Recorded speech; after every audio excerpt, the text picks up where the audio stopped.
ઉત્તરાયણ પર્વ પહેલા વાવ થરાદ જિલ્લા પોલીસે ટ્રાફિક સલામતી માટે અનોખું અભિયાન ચલાવ્યું। થરાદના મુખ્ય માર્ગો પર પોલીસની ટીમે બાઇક સવારને હેલ્મેટ પહેરાવ્યા અને ફ્રીમાં વિતરણ કર્યા।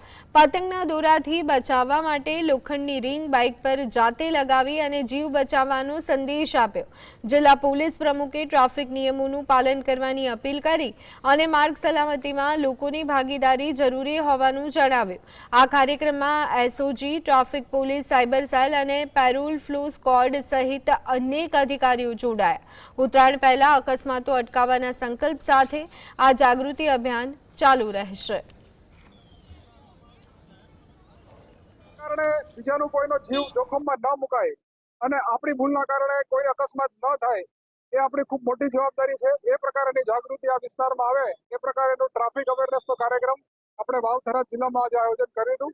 આપ જોવો છો એમ તાજેતરમાં જે ઉત્તરાયણની ઉજવણી ચાલુ છે એના માટે પ્રોટેક્શન માટે પણ વ્યવસ્થાઓ કરીએ છીએ અને એનજીઓ મારફત એક ફ્રી હેલ્મેટ વિતરણનું પણ કાર્યક્રમ આપણે વાવ થરાદ